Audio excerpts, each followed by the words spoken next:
नमस्कार साथियों, साहित्यविद के पेज पर आपका एक बार फिर स्वागत है। प्रस्तुत है हिंदी साहित्यकार मुंशी प्रेमचंद जी द्वारा रचित प्रसिद्ध उपन्यास गबन का 41वां भाग। आइए आरंभ करते हैं। रतन पत्रों में जालपा को तो वो ढाढ़स देती रहती थी, पर अपने विषय में कुछ न लिखती थी। जो आप ही व्यथित हो रही थी हो, उसे अपनी व्यथाओं की रक्षा क्या सुनाती। वही रतन जिसने रुपयों की कभी कोई हैसियत न समझी, इस एक ही महीने में रोटियों को भी मुहताज हो गई। उसका वैवाहिक जीवन बहुत सुखी न हो, पर उसे किसी बात का अभाव न था। मरियल घोड़े पर सवार होकर भी यात्रा पूरी हो सकती है, अगर सड़क अच्छी हो, नौकर चाकर, रुपए पैसे और भोजन आदि की सामग्री साथ हो, घोड़ा भी तेज हो तो पूछना ही क्या। रतन की दशा उसी सवार की सी थी। उसी सवार की भांति वह मंद गति से अपनी जीवन यात्रा कर रही थी। कभी कभी वह घोड़े पर झुंझलाती होगी। दूसरे सवारों को उड़ते जाते देखकर उसकी भी इच्छा होती होगी कि मैं भी उसी तरह उड़ती, लेकिन वह दुखी न थी, अपने नसीबों को रोती न थी। वह उस गाय की तरह थी जो एक पतली सी पगैया के बंधन में पड़कर अपनी नाद के भूसे खली में मगन रहती है। सामने हरे हरे मैदान हैं, उसमें सुगंधमय घासें लहरा रही हैं, पर वह पगैया तो उड़ाकर कभी बाहर नहीं जाती। उसके लिए एक पगैया और लोहे की जंजीर में कोई अंतर नहीं। यौवन को प्रेम की इतनी क्षुधा नहीं होती जितनी आत्म प्रदर्शन की। प्रेम की क्षुधा पीछे आती है। रतन को आत्म प्रदर्शन के सभी उपाय मिले हुए थे। उसकी युवती आत्मा अपने श्रृंगार और प्रदर्शन में मग्न थी। हंसी, विनोद, सैर सपाटा, खाना पीना, यही उसका जीवन था, जैसा प्राय सभी मनुष्यों का होता है। इससे गहरे जल में जाने की न तो इच्छा थी न प्रयोजन। संपन्नता बहुत कुछ मानसिक व्यथाओं को शांत करती है। उसके पास अपने दुखों को बुलाने के कितने ही ढंग थे। सिनेमा है, थिएटर है, देश भ्रमण है, ताश है, पालतू जानवर है, संगीत है, लेकिन विपन्नता को भुलाने का मनुष्य के पास कोई उपाय नहीं, इसके सिवा कि वह रोए, अपने भाग्य को कोसे या संसार से विरक्त होकर आत्महत्या कर ले। रतन की तकदीर ने पलटा खाया था। सुख का सपन भंग हो गया था और विपन्नता का कंकाल अब उसे खड़ा दूर घूर रहा था, और यह सब हुआ अपने ही हाथों। पंडित जी उन प्राणियों में थे जिन्हें मौत की फिक्र नहीं होती। उन्हें किसी तरह यह भ्रम हो गया था कि दुर्बल स्वास्थ्य के मनुष्य अगर पथ्य और विचार से रहें तो बहुत दिनों तक जी सकते हैं। वे पथ्य और विचार की सीमा के बाहर कभी न जाते। फिर मौत को उनसे क्या दुश्मनी थी जो ख्वाम खा उनके पीछे पड़ती। अपनी वसीयत लिख डालने का ख्याल उन्हें उस वक्त आया जब वह मरणासन हुए, लेकिन रतन वसीयत का नाम सुनते ही इतनी शोकातुर, इतनी भयभीत हुई कि पंडित जी ने उस वक्त टाल जाना ही उचित समझा। तब से फिर उन्हें इतना होश न आया कि वसीयत लिखवाते। पंडित जी के देहावसान के बाद रतन का मन इतना विरक्त हो गया कि उसे किसी बात की भी शुद्ध बुद्ध न रही। यह वह अवसर था जब उसे विशेष रूप से सावधान रहना चाहिए था, इस भांति सतर्क रहना चाहिए था मानो दुश्मनों ने उसे घेर रखा हो। पर उसने सब कुछ मणिभूषण पर छोड़ दिया, और उसी मणिभूषण ने धीरे धीरे उसकी सारी संपत्ति अपहरण कर ली। ऐसे ऐसे षड्यंत्र रचे कि सरला रतन को उसके कपट व्यवहार का आभास तक न हुआ। फंदा जब खूब कस गया तो उसने एक दिन आकर कहा, आज बंगला खाली करना होगा, मैंने उसे बेच दिया है। रतन ने जरा तेज होकर कहा, मैंने तो तुमसे कहा था कि मैं अभी बंगला ना बेचूंगी। मणिभूषण ने विनय का आवरण उतार फेंका और त्योरी चढ़ाकर बोला आप में भूल जाने की बुरी आदत है। इसी कमरे में मैंने आपसे यह जिक्र किया था और आपने हामी भरी थी। जब मैंने बेच दिया तो अब आप यह स्वांग खड़ा करती हैं। बंगला आज खाली करना होगा और आपको मेरे साथ चलना होगा। मैं अभी यहीं रहना चाहती हूँ। मैं आपको यहाँ न रहने दूँगा। मैं तुम्हारी लौंडी नहीं हूँ। आपकी रक्षा का भार मेरे ऊपर है। अपने कुल की मर्यादा रक्षा के लिए मैं आपको अपने साथ ले जाऊँगा। रतन ने होठ चबाकर कहा, मैं अपनी मर्यादा की रक्षा आप कर सकती हूँ, तुम्हारी मदद की जरूरत नहीं। मेरी मर्जी के बगैर तुम यहाँ कोई चीज़ नहीं बेच सकते। मणिभूषण ने वज्र सा मारा, आपका इस घर पर और चाचा जी की संपत्ति पर कोई अधिकार नहीं। यह मेरी संपत्ति है। आप मुझसे केवल गुजारे का सवाल कर सकती हैं। रतन ने विस्मित होकर कहा, तुम कुछ भंग तो नहीं खाए हो?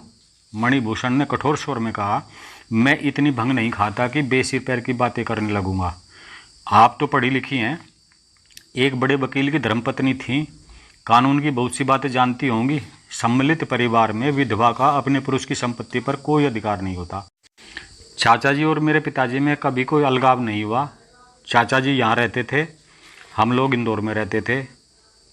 यह सिद्ध नहीं होता कि इसमें अलगाव था। अगर चाचा जी अपनी संपत्ति आपको देना चाहते तो कोई वसीयत अवश्य लिख जाते, और यदि वसीयत कानून के अनुसार कोई चीज़ न होती पर हम उसका सम्मान करते, उनका कोई वसीयत न करना साबित कर रहा है कि वे कानून के साधारण व्यवहार में कोई बाधा न डालना चाहते थे। आज आपको बंगला खाली करना होगा, मोटर और अन्य वस्तुएं भी नीलाम कर दी जाएंगी। आपकी इच्छा हो मेरे साथ चलें या यहाँ रहें। यहाँ रहने के लिए आपको 10-11 रुपये का मकान काफ़ी होगा।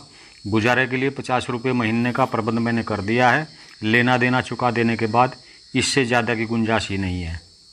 रतन ने कोई जवाब न दिया।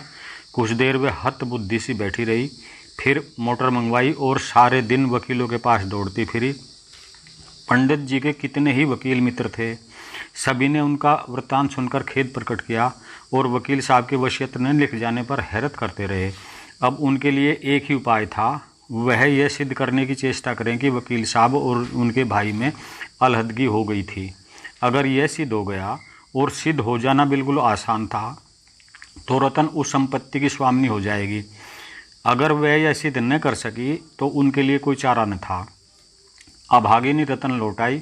उसने निश्चय किया, जो कुछ मेरा नहीं है उसे लेने के लिए मैं झूठ का आश्रय न लूँगी, किसी तरह नहीं। मगर ऐसा कानून बनाया किसने? क्या स्त्री इतनी नीच, इतनी तुच्छ, इतनी नगण्य है? क्यों? दिन भर रतन चिंता में डूबी मौन बैठी रही। इतने दिनों वह अपने को इस घर की स्वामिनी समझती रही। कितनी बड़ी भूल थी। पति के जीवन में जो लोग उनका मुंह ताकते थे, वे आज उनके भाग्य के विधाता हो गए। यह घोर अपमान रतन जैसी माननीय स्त्री के लिए असह्य था। माना कमाई पंडित जी की थी, पर यह गांव तो उसी ने खरीदा था। इनमें से कई मकान तो उसके सामने ही बने। उसने एक क्षण के लिए भी न ख्याल किया था कि एक दिन यह जायदाद मेरी जीविका का आधार होगी। इतनी भविष्य चिंता वह कर ही न सकती थी। उसे इस जायदाद के खरीदने में, उसके संवारने और सजाने में वही आनंद आता था जो माता अपनी संतान के फलते फूलते देखकर पाती है। उसमें स्वार्थ का भाव न केवल अपनेपन का गर्व था, वही ममता थी। वही पति की आंखें बंद होते ही उसके पाले और गोद के खिलाए बालक भी उसकी गोद में छीन लिए गए। उनका उन पर कोई अधिकार नहीं। अगर वह जानती कि एक दिन ये कठिन समस्या उसके सामने आएगी तो वह चाहे रुपये को लुटा देती पर या दान कर देती, पर संपत्ति की कील अपनी छाती पर न गाड़ती। पंडित जी की ऐसी कौन बहुत बड़ी आमदनी थी?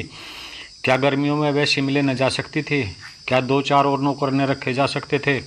अगर वह गहने ही बनवाती तो एक एक मकान के मूल्य का एक एक गहना बनवा सकती थी, पर उसने इन बातों को कभी उचित सीमा से आगे बढ़ने दिया। केवल यही स्वप्न देखने के लिए, यही स्वप्न, इसके सिवा और था ही क्या? जो कल उसका था उसकी ओर आज आंख उठाकर वह देख भी नहीं सकती। कितना महंगा था वह स्वप्न। हाँ, वह अब अनाथ नहीं थी। कल तक दूसरों को भीख देती थी, आज उसे खुद भीख मांगनी पड़ेगी और कोई आश्रय नहीं। पहले भी वह अनाथ नहीं थी, केवल भ्रमवश अपने को स्वामिनी समझ रही थी। अब उस भ्रम का सहारा भी नहीं रहा। सहसा विचारों ने पलटा खाया। मैं क्यों अपने को अनाथ नहीं समझ रही हूँ? क्यों दूसरों के द्वार पर भीख मांगूं? संसार में लाखों ही स्त्रियां मेहनत मजदूरी करके जीवन का निर्वाह करती हैं। क्या मैं कोई काम नहीं कर सकती? मैं कपड़ा क्या नहीं सी सकती? किसी चीज़ की छोटी मोटी दुकान नहीं रख सकती? लड़के भी पढ़ा सकती हूँ। यही न होगा, लोग हंसेंगे। मगर मुझे उस हंसी की क्या परवाह? वह मेरी हंसी नहीं है, अपने समाज की हंसी है। शाम को द्वार पर कोई ठेले वाले आ गए। मणिभूषण ने आकर कहा, चाची जी, आप जो जो चीज़ें कहें लदवा कर भिजवा दूँ, मैंने एक मकान ठीक कर दिया है। रतन ने कहा, मुझे किसी चीज़ की ज़रूरत नहीं, न तुम मेरे लिए मकान लो। जिस चीज़ पर मेरा कोई अधिकार नहीं वह मैं हाथ में से नहीं छू सकती। मैं अपने घर से कुछ लेकर नहीं आई थी, उसी तरह लौट जाऊंगी। मणिभूषण ने लज्जित होकर कहा, आपका सब कुछ है, ये आप कैसे कहती हैं कि आपका कोई अधिकार नहीं? आप वह मकान देख लें, 15 रुपया किराया है। मैं तो समझता हूँ आपको कोई कष्ट न होगा। जो जो चीज़ें आप कहीं मैं वहाँ पहुँचा दूँ। रतन ने व्यंग में आंखों से देखकर कहा, तुमने 15 रुपये का मकान मेरे लिए व्यर्थ लिया। इतना बड़ा मकान लेकर मैं क्या करूँगी? मेरे लिए एक कोठरी काफ़ी है जो 2 रुपये में मिल जाएगी। सोने के लिए ज़मीन है। दया का बोझ सिर पर जितना कम उतना ही अच्छा। मणिभूषण ने बड़े विनम्र भाव से कहा, आखिर आप चाहती क्या हैं? उसे कहिए तो। रतन उत्तेजित होकर बोली, मैं कुछ नहीं चाहती। मैं इस घर का एक तिनका भी अपने साथ न ले जाऊंगी। जिस चीज़ पर मेरा कोई अधिकार नहीं, वह मेरे लिए वैसी ही है जैसी किसी गैर आदमी की चीज़। मैं दया की भिखारिनी ना बनूंगी। तुम इन चीज़ों के अधिकारी हो, ले जाओ। मैं ज़रा भी बुरा नहीं मानती। दया की चीज़ ना ज़बरदस्ती ली जा सकती, ना ज़बरदस्ती दी जा सकती। संसार में हज़ारों विधवाएं हैं जो मेहनत मजदूरी करके अपना निर्वाह कर रही हैं। मैं भी वैसी ही हूँ। मैं भी उसी तरह मजदूरी करूँगी और अगर न कर सकूँगी तो किसी गड्ढे में डूब मरूँगी। जो अपना पेट भी न पाल सके उसे जीते रहने का, दूसरों का बोझ बनने का कोई हक नहीं है। यह कहती हुई रतन घर से निकली और द्वार की ओर चली। मणिभूषण ने उसका रास्ता रोक कर कहा, अगर आपकी इच्छा न हो तो मैं बंगला भी ना बेचूं। रतन ने जलती हुई आंखों से उसकी ओर देखा। उसका चेहरा तमतमाया हुआ था। आंसुओं के उमड़ते हुए वेग को रोककर बोली, मैंने कह दिया, इस घर की किसी चीज़ से मेरा कोई नाता नहीं है। मैं किराए की लोंडी थी। लोंडी का घर से क्या संबंध है? न जाने किस पापी ने यह कानून बनाया था। अगर ईश्वर कहीं है और उसके यहाँ कोई न्याय होता है तो एक दिन उसी के सामने उस पापी से पूछूंगी, क्या तेरे घर में माँ बहनें न थी? तुझे उनका अपमान करते लज्जा न आई? अगर मेरी ज़बान में इतनी ताकत होती कि सारे देश में उसकी आवाज़ पहुंचाती तो मैं सब स्त्रियों से कहती, बहनों, किसी सम्मिलित परिवार में विवाह मत करना, और अगर करना हो तब तक अपना घर अलग न बना लो। चैन की नींद मत सोना। यह मत समझो कि तुम्हारे पति के पीछे उस घर का तुम्हारा मान के साथ पालन होगा। अगर तुम्हारे पुरुष ने कोई लड़का नहीं छोड़ा तो तुम अकेली रहो। चाहे परिवार में एक ही बात है, तुम अपमान और मजूरी से बच नहीं सकती। अगर तुम्हारे पुरुष ने कुछ छोड़ा है तो अकेली रहकर तुम उसे भोग सकती हो। परिवार में रहकर तुम्हें उससे हाथ धोना पड़ेगा। परिवार तुम्हारे फूलों की सेज नहीं, कांटों की सैया है। तुम्हारा पार लगाने वाली नौका नहीं, तुम्हें निगल जाने वाला जंतु है। संध्या हो गई थी। गर्द से भरी हुई फागुन की वायु चलने वालों की आंखों में धूल झोंक रही थी। रतन चादर संभालती सड़क पर चली जा रही थी। रास्ते में कई परिचित स्त्रियों ने उसे टोका। कई ने अपनी मोटर रोक ली और उसे बैठने को कहा, पर रतन को उसकी सहृदयता इस समय बाण सी लग रही थी। वह तेजी से कदम उठाती हुई जालपा के घर चली जा रही थी।